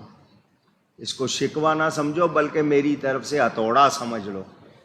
اپنی ماؤں کی فوٹو لوگ فیس بک پہ لگانے لگ گئے یا نہیں لگ گئے؟ پوچھ رہا ہوں۔ جس ماں نے ساری عمر اپنا آپ کسی کو نہیں دکھایا، آپ ساری دنیا کو دکھا رہے ہیں۔ ایسا ہو رہا ہے یا نہیں ہو رہا؟ پہلے آپ اپنی چیزیں چھپاتے تھے، اب ہر بات آپ دکھانا چاہتے ہیں۔ حیا نکل گئی یا نہیں نکلی؟ اونچی۔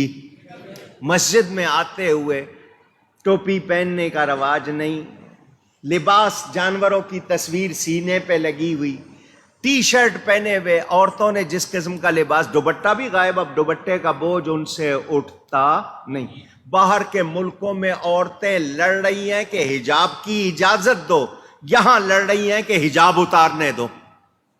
فرق ہے یا نہیں آپ کے سامنے؟ کیا ہے یہ پاکستان عجیب ملک ہے، اس میں لوگ بہت زیادہ جناب دیوانے ہیں دین کے، نبی کے، حیا کے۔ ان سے حیا نکالو۔ سب سے زیادہ سستا آپ کو فون دیا ہوا، دنیا میں کہیں اتنا سستا نہیں ہے کہ اس کو بغیرت بناؤ۔ حیا والے ہونا چاہیے ہم سب کو، مرد و عورت کو کیا کرنی چاہیے؟ حیا۔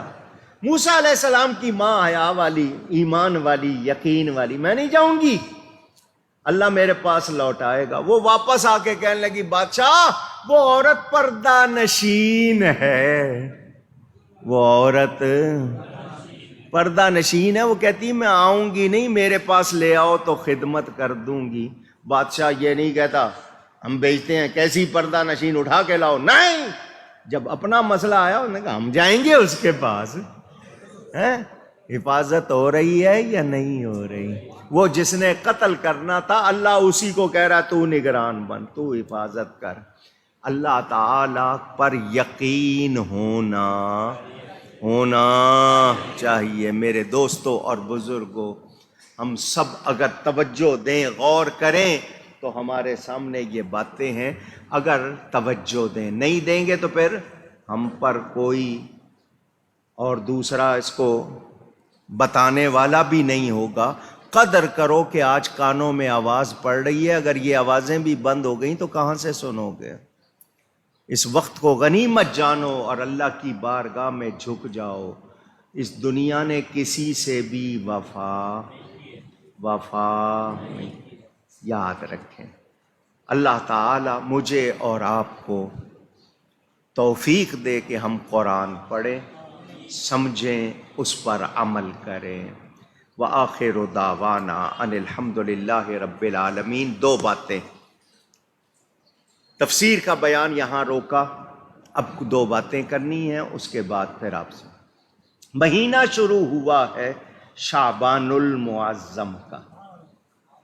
حضور نے فرمایا شعبان شہری، شعبان میرا مہینہ ہے۔ تو جسے آقا اپنا مہینہ کہیں، ہر مومن کو وہ مہینہ پیارا، وہ مہینہ اس میں بہت زیادہ رحمت بکھیر دی جاتی ہے، ہر طرف انعام ہی انعام ہے۔ روزے رکھ سکتے ہیں روزے رکھیں، نیکی کر سکتے ہیں نیکی کریں۔ اس مہینے کی 2 تاریخ شعبان کی،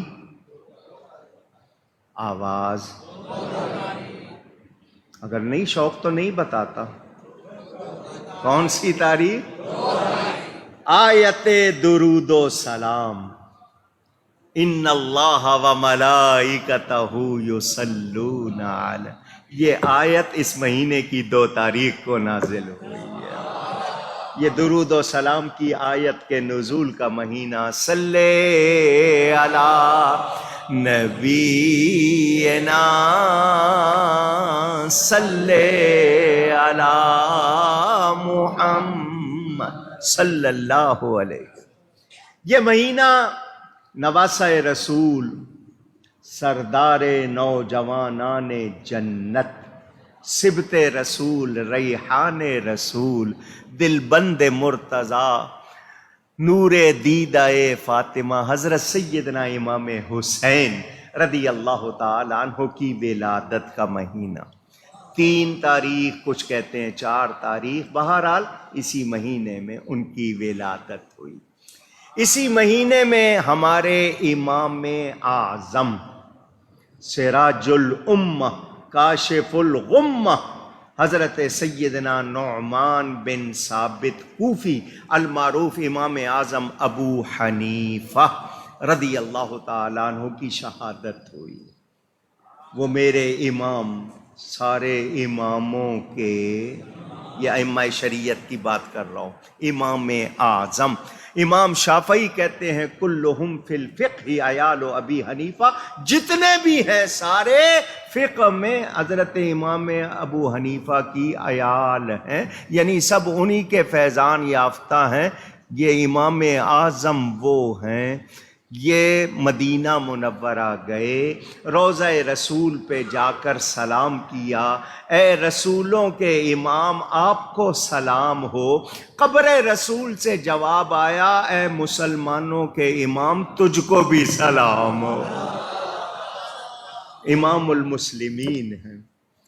قیامت کے دن یوم ندعو کل اناس بامامہم، قیامت کے دن لوگوں کو اماموں کے ساتھ پکارا جائے گا۔ امام اعظم آگے کھڑے ہوں گے، داتا صاحب پیچھے کھڑے ہوں گے، خواجہ غریب نواز پیچھے کھڑے ہوں گے۔ امام اعظم ان سب کے امام ہیں۔ 83,000 30 سال آپ نے محنت کی، کتنا عرصہ؟ 30 سال لوگوں کو بٹھایا ہوا، مسائل یہ جو آج آپ ہم لوگوں سے فتوے پوچھتے ہیں اور ہم کھٹا کھٹ فتوے بتا دیتے ہیں، جی فلاں کیسا، کیا یہ جائز ہے، یہ نہیں ہے، آپ جس مفتی سے پوچھتے ہیں فوراً بولتا ہے ذرا سنیں کہ یہ محنت کس کی ہے۔ 83,000 اصول تیار کر کے دے گئے امام اعظم، جس سے آج 1442 ہجری تک 6 سے 7 کروڑ مسئلہ نکال لیا گیا ہے۔ بڑے بڑے لوگ مفتی اعظم اور کیا کیا القاب ہیں، یہ سب مہربانی ہے امام اعظم کی۔ وہ ایسے پرنسپلز بنا کے دے گئے کہ آج تک ان سے کروڑوں مسئلے ہم نے معلوم کر لیے۔ وہ امام جو اتنی محنت کر گئے، ان کی شان یہ تھی 46 برس، کتنا عرصہ؟ 46 برس عشاء کے وضو سے فجر کی نماز پڑھی ہے۔ بہت زیادہ قرآن کریم پڑھتے تھے۔ بادشاہ نے کہا میں آپ کو جج بنانا چاہتا ہوں، انہوں نے کہا میں نہیں بنوں گا۔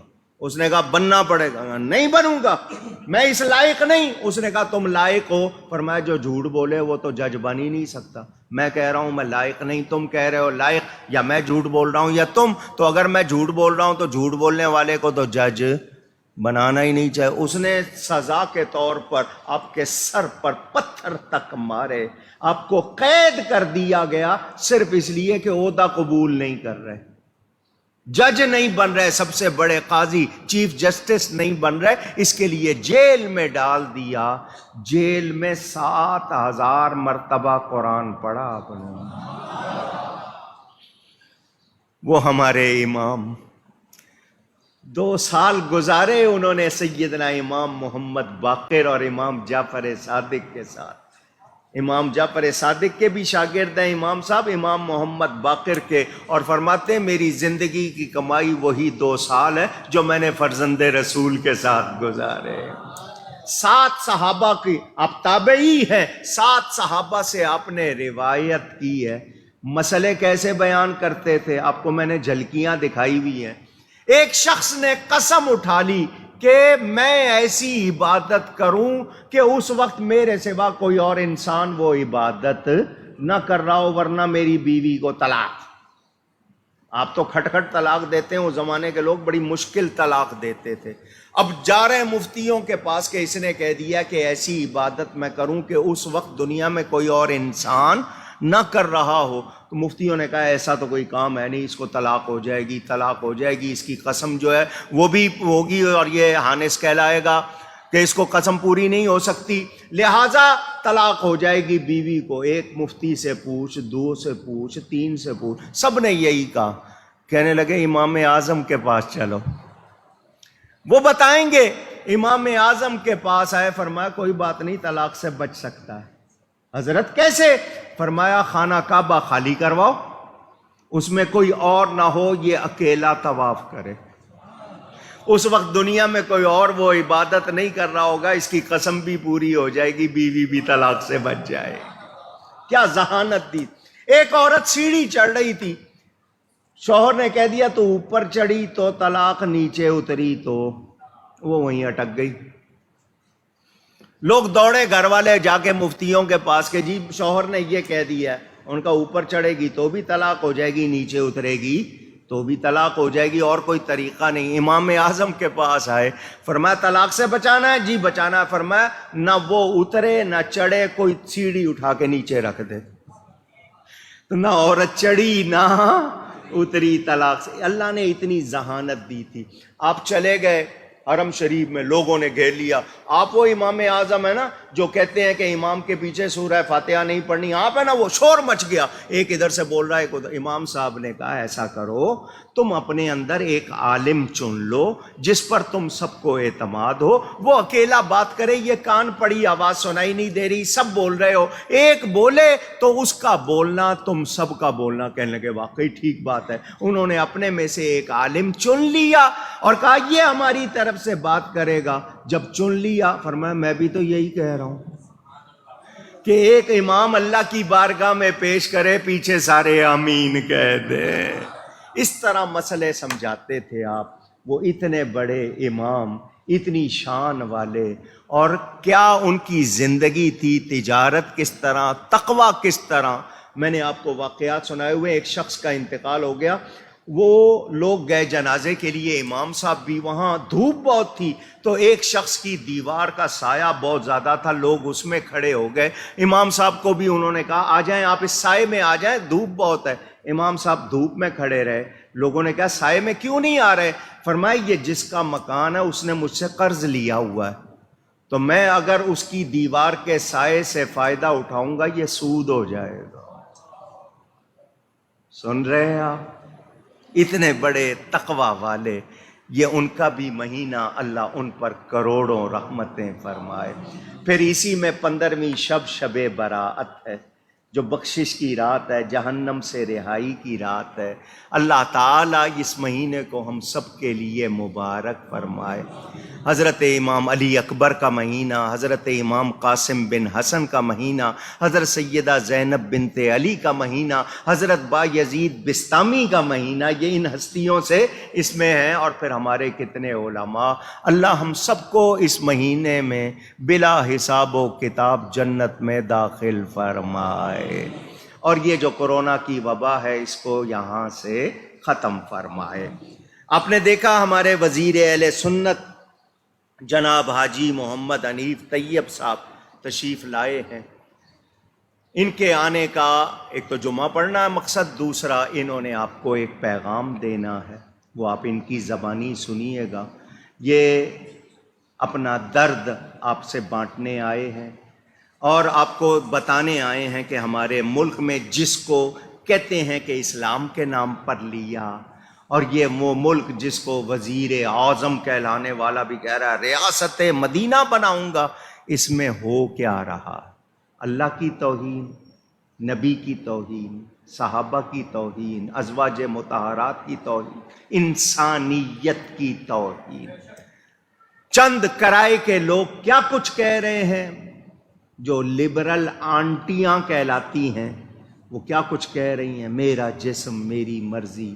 اور بکواس کرنے والوں نے جو بینر لگائے، میں آپ کے سامنے دوہرا نہیں سکتا وہ لفظ، میں نے سارے سیو کیے ہوئے ہیں، محفوظ کیے ہوئے ہیں، جو گند. اور پھر حضور صلی اللہ علیہ وسلم اور حضرت عائشہ صدیقہ کی توہین کی گئی، قرآن کی توہین کی گئی. تو حاجی صاحب اس سلسلے میں احتجاجی بیان دینا چاہتے ہیں، اور نماز کے فوراً بعد آپ سب کو اس مظاہرے میں 5 منٹ کے لیے شامل ہونا ہے. جائیں گے نہیں؟ ٹھیک ہے نا. ہم نے دنیا کو آواز پہنچانی ہے، ہم مسلمان ہیں، ہم قرآن و سنت کے سوا کسی کی بات قبول کر سکتے نہیں، اور اس ملک میں بے حیائی کو گوارا کر سکتے نہیں. میں ساری باتیں کر دوں گا تو پھر حاجی صاحب کے لیے نہیں رہیں گی، تو وہ آپ کو سنائیں گے انشاءاللہ.